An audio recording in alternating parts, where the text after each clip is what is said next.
La rencontre avec le surnaturel. Avez-vous déjà imaginé ce que ce serait de traverser un tunnel sombre, où chaque pas semble vous emmener plus profondément dans un abîme d'ombre? Et si je vous disais qu'au bout de ce tunnel, vous trouverez quelque chose d'encore plus terrifiant que n'importe quelle peur que vous avez pu ressentir? Ce n'est pas n'importe quelle histoire, mais une expérience que Madame Rignet, une femme ordinaire, a vécue lorsqu'elle a été emmenée en enfer, et croyez-moi, la vision qu'elle a changé sa vie pour toujours. Pouvez-vous imaginer un endroit où la haine plane dans l'air comme un brouillard dense, où l'obscurité n'est pas seulement une question de lumière, mesdames, où, en marchant, ressentez-vous le poids de chaque sentiment négatif, de chaque colère non résolue, prendre forme devant vous? Et le plus terrifiant, que feriez-vous si vous saviez que ces sentiments pourraient, en fait, nous conduire vers un sombre destin, plus proche de l'enfer qu'autre chose? Je vais vous raconter comment Madame Rignet a été conduite par Jésus dans cet endroit sombre, où il lui a montré comment la haine peut être un piège invisible qui, quand on s'y attend le moins, nous emprisonne. Elle est entrée dans un tunnel, entourée de toiles d'araignées invisibles, représentation de haine qui s'entrelacent avec nos pensées et nos actions sans même que nous nous en rendions compte. À mesure qu'elle avançait, une voix lui murmura, la prévenant du danger de ce piège spirituel. Elle n'oublierait jamais ce moment, le moment où les toiles d'araignée étaient sur son bras, symbole clair de combien la haine peut nous retenir. Mais le plus curieux est que ces toiles ne se limitent pas à l'enfer, elles s'étendent à notre monde, invisibles à l'œil nu, mais suffisamment puissantes pour détruire des familles, des villes et même des nations. Comment pouvons-nous échapper à ce piège et trouver la vraie liberté? La réponse, comme Madame Rignet l'a découvert au cours de son voyage, réside dans le choix du pardon et de l'amour que Jésus enseigne. Dans un monde où la haine se propage comme un poison invisible, la seule façon de résister est d'agir contre elle, et c'est précisément ce message de transformation qu'elle partage avec nous tous. Et cela ne s'arrête pas là. Au fur et à mesure que Madame Rignet en découvrait davantage sur ce monde spirituel, une vision encore plus grandiose lui apparut. Le paradis est une salle pleine de miracles, attendant d'être déversés sur la terre. Haine et pièges invisibles. Avez-vous déjà pris le temps de réfléchir au pouvoir de la haine? Comment peut-il apparaître sans que nous nous en rendions compte, s'infiltrer dans nos esprits et nos cœurs de manière silencieuse mais dévastatrice? Parfois, cela se présente sous l'apparence de frustration, de colère ou de blessure, mais quand on s'y attend le moins, cela prend des proportions inimaginables. Pour comprendre cela plus profondément, nous devons examiner la vision qu'a eue Madame Rignet au moment où elle a été emmenée en enfer, lorsqu'elle a été conduite par Jésus vers un endroit où la haine s'est matérialisée de manière surprenante. Madame Rignet a décrit son expérience avec une clarté étonnante. Lorsqu'elle fut conduite par Jésus à travers un tunnel sombre et étroit, quelque chose attira son attention. Les côtés du tunnel étaient couverts de toiles d'araignée, des toiles épaisses et lourdes qui semblaient presque vivantes. Et au début, elle n'en comprenait pas le sens. Mais Jésus, avec son infinie patience, a révélé le symbolisme de cette vision. Ces toiles d'araignée, dit-il, sont faites de haine. Imaginez l'impact de cela. La haine transformée en une substance physique, quelque chose qui peut être vu et touché, même si en réalité, la haine n'a aucune forme tangible dans notre monde. Mais dans cette dimension spirituelle, les choses ont pris une autre dimension. Les toiles d'araignée représentaient la façon dont la haine s'infiltre dans nos vies et dans notre monde. Tout comme une toile d'araignée qui, sans avertissement, peut nous piéger, la haine est un piège invisible qui se pose subtilement et nous prend au dépourvu. Ce qui a le plus surpris Madame Rignet, c'est de réaliser que ces toiles d'araignée de haine n'étaient pas exclusives à l'enfer. Ils étaient également présents sur Terre, mais sous une forme invisible, se propageant silencieusement parmi les personnes, les familles, les villes et même les nations. Ce fut pour elle un moment de profonde révélation. L'idée que la haine puisse s'infiltrer si secrètement, façonner nos actions et affecter nos relations, était une chose à laquelle elle n'avait jamais pensé auparavant. Le plus alarmant est l'impact destructeur de la haine. Le Seigneur lui a expliqué que la haine n'affecte pas seulement les individus, mais qu'elle a aussi le pouvoir de détruire des communautés entières. Il a déclaré que l'ennemi, les forces des ténèbres, utilisent cette haine pour déstabiliser les familles et même diviser les nations. Et en y réfléchissant, Madame Rignet a commencé à réaliser à quel point, dans notre monde, la colère et le ressentiment entre les gens se propageaient à une vitesse alarmante. Nous voyons cela à la télévision, en entendant parler des divisions qui affligent les gens, les familles et même les nations. La haine devient souvent un champ de bataille silencieux, détruisant tout ce qui l'entoure. Cette idée est prouvée, dans une certaine mesure, par des données et des événements qui se produisent dans notre propre histoire. Le cycle de violence et de division observé entre les groupes, les races et même au sein des familles trouve ses racines dans des émotions telles que la haine et le ressentiment. Lorsque la Bible parle de la nécessité d'aimer même nos ennemis, elle nous met en garde contre le prix à payer si nous ne le faisons pas. La haine, si elle n'est pas maîtrisée, peut nous consumer et finalement conduire à notre destruction. Jésus, en avertissant Donna Rigney, voulait qu'elle comprenne que pour briser ces chaînes invisibles de haine, le pardon et l'amour seraient les clés. Aujourd'hui, le scénario selon lequel la haine se propage semble plus évident que jamais. La polarisation politique croissante, les luttes sociales et même les divisions religieuses alimentent un cycle de colère et de mépris, dans lequel les gens se concentrent davantage sur la défaite les uns des autres que sur la construction de ponts de compréhension et de respect. Dans un monde où l'égoïsme prédomine souvent, il est facile de tomber dans le piège de ne réagir envers les autres qu'avec hostilité. Cependant, comme Madame Rigney l'a appris en étant guidée par Jésus, ce piège n'est pas seulement un jeu d'esprit. Il lui a montré que lorsque nous ne protégeons pas notre cœur et notre esprit de la haine, lorsque nous ne cherchons pas à résoudre nos différends avec amour et compréhension, nous devenons les otages de ces toiles. Et, avec le temps, ils deviennent plus serrés, plus étouffants, jusqu'à ce qu'on ne voit plus d'issue. Mais quelle est la solution? Comment éviter de tomber dans ces pièges haineux? La réponse, comme Jésus l'a enseigné à Madame Rigney, réside dans le pouvoir du pardon. Jésus lui a dit que la seule façon de nous protéger des réseaux de haine était d'abord d'aimer nos ennemis, de faire du bien à ceux qui nous blessent et de prier pour ceux qui nous persécutent. Il nous enseigne qu'en choisissant le pardon, en abandonnant les rancunes, nous brisons les chaînes de haine que l'ennemi tente de construire autour de nous. Et c'est là que réside la grande vérité. Le choix de pardonner ne profite pas seulement à ceux qui nous ont blessés, il nous libère également. En libérant les autres du poids de notre colère, on se libère aussi de ce qui nous emprisonne. Le pardon est la clé pour ouvrir les portes qui nous mènent à la paix et à l'harmonie. La haine, aussi puissante qu'elle puisse paraître, ne peut survivre dans un cœur plein d'amour. Lorsque nous choisissons d'agir avec compassion, l'obscurité des toiles d'araignée commence à disparaître, laissant la place à la lumière et à l'amour de Dieu. Cette leçon n'est pas nouvelle, mais elle est éternellement pertinente. Jésus, dans ses propres mots, nous demande de suivre son exemple. Non seulement il prêchait le pardon, mais il le pratiquait également de manière radicale. En pardonnant à ceux qui l'ont crucifié, il a montré que le pardon n'a pas de limite, qu'il est capable de guérir même les blessures les plus profondes. La haine, bien que naturelle dans les moments de douleur, peut être vaincue par la force du pardon divin. Madame Rigney, alors qu'elle parcourait ces sombres couloirs de l'enfer, a été confrontée à la réalité de la façon dont la haine peut façonner et détruire des vies. Mais Jésus lui a aussi enseigné le pouvoir du changement, la possibilité de transformer nos attitudes et nos cœurs. Lorsque nous décidons d'aimer, notre vie est transformée et le monde qui nous entoure commence à changer. La leçon qu'elle a reçue à ce moment-là continue d'être pertinente pour nous tous aujourd'hui. Dans un monde de plus en plus polarisé et rempli de colère, la véritable force réside dans la capacité de pardonner, de guérir les blessures du passé et de rechercher la réconciliation. Lorsque nous choisissons le chemin de l'amour, nous devenons immunisés contre les pièges invisibles de la haine et nous ouvrons la porte à la véritable paix et à l'harmonie, tant dans nos vies que dans le monde qui nous entoure. Guérison et restauration, le dessein de Dieu pour le réveil. Lorsque Madame Rigney fut emmenée au paradis, elle fut confrontée à une vision qui la marqua profondément, quelque chose qu'elle n'aurait jamais pu imaginer.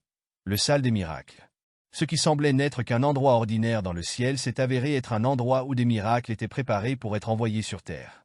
Chaque pièce de cette salle était remplie de promesses de guérison, de restauration et de renouveau spirituel que Dieu voulait déverser sur le monde.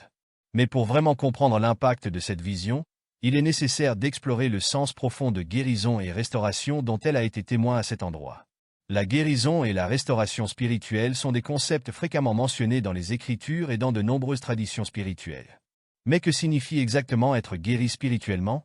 Et comment restaurer une âme blessée peut-il changer non seulement une vie, mais aussi le monde qui nous entoure? Pour Madame Rigney, la vision de salle des miracles, cela représentait une vision de ce que Dieu préparait pour ceux qui chercheraient sa face et prieraient avec une vraie foi. Lorsqu'elle entra dans cette salle, elle fut immédiatement frappée par la beauté des lieux.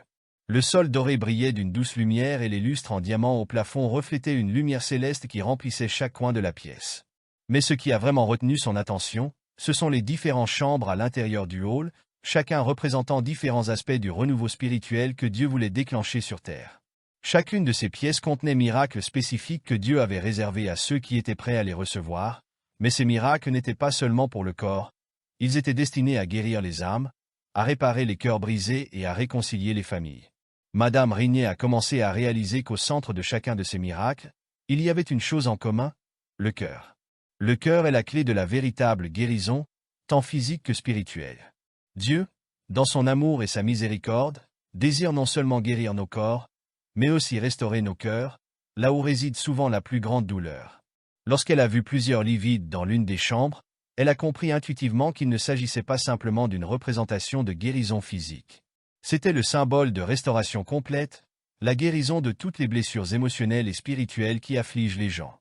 Chaque lit vide représentait une âme qui recevrait, dans le futur, une guérison, un nouveau départ et une renaissance.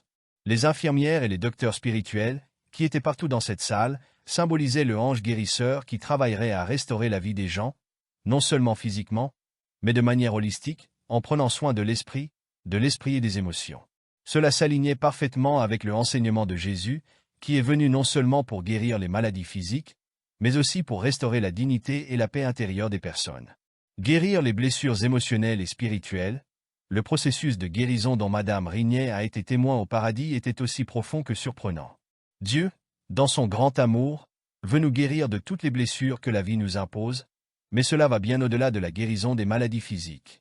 Le vrai miracle se produit lorsque Dieu touche nos cœurs et nous libère de la douleur émotionnelle qui nous lie.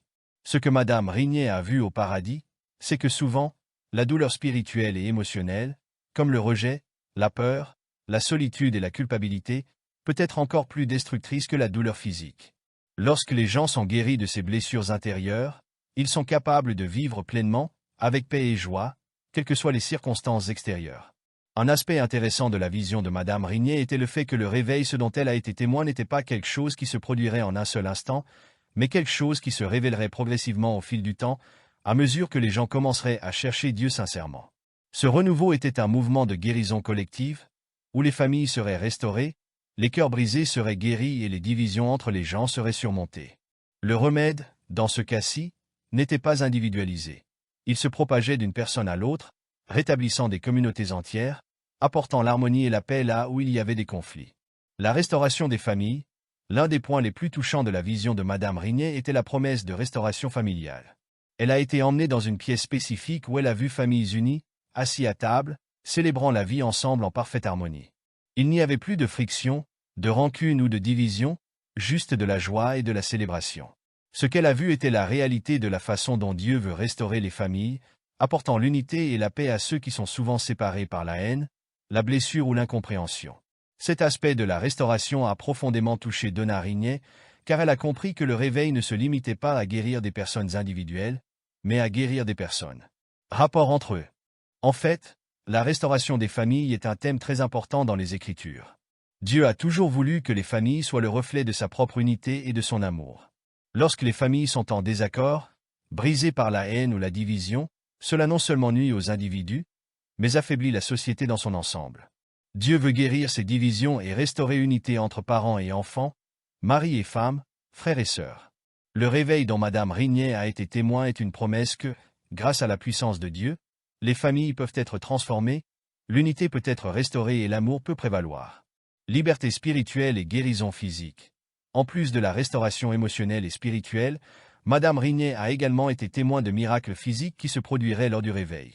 L'un des aspects les plus surprenants de la vision était la pièce avec lits d'hôpitaux vides, où elle pouvait entendre les rires des médecins, des infirmières et même des patients, reflétant la joie qui viendrait de la guérison physique. Le message était clair, Dieu veut guérir tous les domaines de notre vie, à la fois l'âme et le corps. Le réveil apporterait non seulement une guérison intérieure, mais aussi une miracle physique, où les maladies qui affligent le corps seraient guéries, apportant santé et vigueur à tous ceux qui croient. L'idée de la guérison physique dans le cadre du réveil est profondément enracinée dans la Bible. Dans plusieurs passages, Jésus guérit non seulement les âmes des gens, mais aussi leurs maladies physiques. Il a démontré que la guérison complète, cela implique à la fois une transformation intérieure et une récupération physique. Le réveil est donc une opportunité pour les croyants de faire l'expérience de cette guérison intégrale dans tous les domaines de leur vie. Et, comme Donna Rignet l'a vu, cette transformation spirituelle et physique sera l'un des plus grands miracles de l'histoire, touchant des vies et des communautés à travers le monde. Conclusion, la promesse du renouveau et de la guérison. La vision qu'avait Madame Rignet du ciel et du salle des miracles, ce fut une révélation puissante sur le plan de Dieu pour le réveil. Ce renouveau n'est pas seulement une restauration spirituelle personnelle, mais une transformation profonde qui affectera tous les aspects de la vie humaine, de la famille à la santé, de la paix intérieure à l'unité sociale. Lorsque Dieu déversera son esprit sur la terre, il apportera traitement pour les cœurs brisés, restauration pour les familles divisées, et des miracles pour ceux qui croient. Et cette guérison et cette restauration ne sont pas seulement des promesses futures, elles commencent ici et maintenant. Ce que Donna Rigné a vu dans le ciel n'est pas quelque chose de lointain, mais une réalité spirituelle auquel on peut accéder par la foi, la prière et la recherche sincère de Dieu. Si nous nous ouvrons à la guérison et à la restauration qu'il propose, nous pouvons commencer à expérimenter cette transformation dès aujourd'hui, en devenant des agents de changement dans nos propres vies et dans les communautés qui nous entourent. Unité et restauration des relations. Le ciel est souvent décrit comme un lieu de paix, où l'unité entre les hommes et entre les humains et Dieu règne en parfaite harmonie. Mais qu'est-ce que cela signifie réellement? Unité dans le contexte spirituel? Et comment cette unité se reflète-t-elle dans notre vie quotidienne, en particulier dans nos familles, où l'incompréhension et la séparation semblent si souvent prévaloir? Au cours de son cheminement spirituel, Madame Rigné a eu une vision étonnante de ce que pourrait être cette vie. Unité restaurée non seulement entre les personnes, mais aussi dans les relations les plus intimes et les plus fragiles, les familles. Ce dont Donna Rigné a été témoin au paradis était quelque chose qui transcendait l'idée conventionnelle de l'harmonie. Elle a été emmenée dans un vaste salle plein de familles, toutes réunies autour de tables décorées et pleines de vie, de rire et de joie. Chaque table était unique, reflétant les différentes dynamiques et histoires de chaque famille, mais le plus impressionnant était le sentiment de paix et d'harmonie qui a imprégné l'environnement. Il n'y avait pas de place pour le conflit ou le ressentiment. Au contraire, ce qu'on y a vu était une profonde unité, où les membres de la famille appréciaient la compagnie des autres sans aucun désaccord ni hostilité. Selon ces mots, il n'y a eu aucune friction, un reflet clair de ce que Dieu veut pour nos familles ici sur terre. Pour Donna Rigné, cette vision représentait la promesse divine de restauration, en particulier dans les familles qui sont aujourd'hui marquées par des divisions, des désaccords, dans de nombreux cas, un manque de communication. Lorsqu'elle demanda à Jésus la signification de cette pièce, il lui révéla qu'il s'agissait d'un symbole de renaissance, du moment où Dieu déverserait son esprit sur les familles, les amenant unité et guérison. Cette unité que vous voyez ici, dit Jésus à Madame Rigné, je la répandrai sur la terre lors de ce grand réveil. Ce réveil promis n'est pas seulement un événement spirituel isolé, mais une transformation profonde dans les relations familiales. Dans un monde où les liens familiaux se brisent souvent à cause de l'égoïsme, de l'orgueil ou d'un simple détachement émotionnel, Dieu veut guérir ces fissures et restaurer ce qui a été brisé. La vision que Madame Rigné a eue au ciel est une véritable promesse selon laquelle, même dans les familles les plus éprouvées, la puissance de Dieu peut apporter la guérison et la réconciliation. L'unité familiale, c'est l'une des bénédictions les plus précieuses que Dieu veut faire pleuvoir sur terre. Il est important de comprendre que l'unité, cela ne signifie pas l'uniformité ou l'absence de différence, mais plutôt la capacité de s'aimer et de se respecter malgré nos défauts. Dans les familles, cela signifie apprendre à pardonner, écouter avec un cœur ouvert et faire passer les besoins des autres avant les vôtres. Dans la vision du ciel, Madame Rigné a vu que cette unité était établie à travers une véritable réconciliation, non pas en réprimant les sentiments ou en niant les conflits, mais en choisissant consciemment de vivre en paix et en harmonie, malgré les différences. La véritable unité, comme Dieu nous l'enseigne, se construit à travers pardon et amour inconditionnel, notamment dans les relations familiales. Cette promesse de restauration ne se limite pas au seul avenir. Madame Rigné a été profondément touchée lorsqu'elle a réalisé que l'unité familiale c'est déjà disponible, mais cela dépend de notre réponse à Dieu. Le réveil dont elle a été témoin ne serait pas quelque chose imposé de l'extérieur vers l'intérieur. Cela commencerait dans le cœur de chacun, dans les choix quotidiens de pardon, de compréhension et de respect mutuel. Lorsque les familles se tournent vers Dieu et recherchent sa présence, il peut opérer des miracles dans leurs relations, ramenant ce qui a été perdu, que ce soit en termes de confiance, amour ou compréhension. Ce principe se reflète dans plusieurs passages bibliques, où Dieu promet de restaurer le cœur des parents aux enfants et le cœur des enfants aux parents, Malachie 4:6. Cette promesse de réconciliation familiale s'éclaire et cela fait partie du plan divin visant à rétablir l'ordre dans le monde. Dieu ne veut pas que les familles soient des sources de division, mais qu'elles soient des points de force, d'amour et de soutien, où chaque membre ressent l'amour et l'acceptation de l'autre. Mais au-delà du rétablissement au sein des familles, Donna Rigné a également vu que ce renouveau allait s'étendre au-delà des portes des foyers, touchant les unités des communautés et même des nations. Elle a noté avec une grande joie que ce qu'elle a vu au ciel n'était que le reflet de ce que Dieu prévoit pour tous ses enfants sur terre. Les familles, une fois restaurées, deviendraient instruments de paix et d'unité dans une société souvent divisée par la haine et l'égoïsme. La réalité de division sociale, comme tension raciale, et le conflit idéologique qui domine le monde aujourd'hui semble loin d'être une vision comme celle qu'avait Donna Rigney au paradis. Pourtant, ce dont elle a été témoin est une promesse qui va au-delà des divisions que nous observons dans le monde extérieur. Le vrai unité, cela commence avec chacun de nous dans notre famille et dans notre cœur. Lorsque les familles deviennent des exemples vivants de pardon et de réconciliation, elles ont le pouvoir de transformer la société qui les entoure. Chaque acte de véritable pardon, chaque geste de vraie compréhension, elle a le potentiel de créer une vague de transformation qui touchera non seulement les foyers, mais aussi les rues, les villes et même les nations. Madame Rigney avait également une vision de la façon dont guérison de l'unité se manifesterait de manière pratique. Elle a vu des gens, des familles et même des groupes entiers qui étaient auparavant divisés par tradition ou conflit, étant maintenant unis autour d'une cause commune, l'amour de Dieu. Le réveil ne serait pas seulement spirituel, mais aussi social et émotionnel. Il rapprocherait les gens les uns des autres, rétablissant liens familiaux et communautaires qui ont été brisés au fil des années. L'unité n'est donc pas une idée abstraite, mais une réalité pratique. Cela se manifeste par de petites actions quotidiennes, dans la façon dont nous nous parlons, dont nous prenons soin les uns des autres et dont nous nous efforçons de vivre en paix, non seulement au sein de nos familles, mais aussi avec nos voisins, nos collègues et même ceux qui nous entourent, avec qui nous ne sommes pas d'accord. L'unité est le reflet de la grâce de Dieu dans nos vies. Et c'est cette grâce qui nous permet de pardonner, d'aimer inconditionnellement et de rétablir des relations, même lorsque cela semble impossible. Unité dans les différences, la diversité de la création. La vision du ciel de Madame Rigney ne se limitait pas à un simple rassemblement de personnes, mais reflétait la beauté de la diversité à l'intérieur de l'unité. Dieu ne nous appelle pas à l'uniformité, mais à une unité qui célèbre les différences entre nous. Cette vision du ciel nous montre que la véritable unité ne signifie pas que nous sommes tous pareils, mais que malgré nos différences, nous sommes capables de trouver vraie communion. Chaque famille, comme chaque personne, apporte sa propre histoire, ses propres défis et ses propres perspectives, et c'est cette diversité qui enrichit l'unité. Dans de nombreux foyers, les différences entre les membres peuvent être source de conflits. Les différences d'opinion, de personnalité, de valeurs ou encore de croyances peuvent générer des divisions. Cependant, l'unité de Dieu n'exige pas que tout le monde pense ou agisse de la même manière. Au contraire, il repose sur acceptation et respect mutuel. La clé de la véritable unité réside dans la capacité d'écouter, de comprendre et d'accepter les autres tels qu'ils sont, sans chercher à imposer un changement immédiat, mais en promouvant un environnement où prédomine l'amour et le respect. C'est l'unité que Madame Rigney a vue au ciel, une unité où les gens, bien que différents, étaient unis dans un esprit d'amour et de fête, reflétant le cœur de Dieu. Unité, le chemin vers la transformation sociale. Enfin, ce dont Madame Rigney a été témoin au ciel n'était pas une vision isolée de famille ou d'individus, mais un modèle de transformation sociale. Lorsque les familles se rétablissent et deviennent des exemples de unité et amour, ils deviennent des lueurs d'espoir dans une société marquée par les divisions. Dans chaque acte de réconciliation familiale, dans chaque geste de pardon entre frères et sœurs, parents et enfants, il y a une graine plantée qui peut grandir et se propager, ayant un impact sur les quartiers, les communautés et même les nations. Le renouveau que Donna Rigney a vu au ciel n'était pas seulement un changement de cœur individuel, mais un mouvement collectif qui transformerait les structures sociales, apportant plus d'harmonie et de compréhension entre les gens. C'est le pouvoir de l'unité.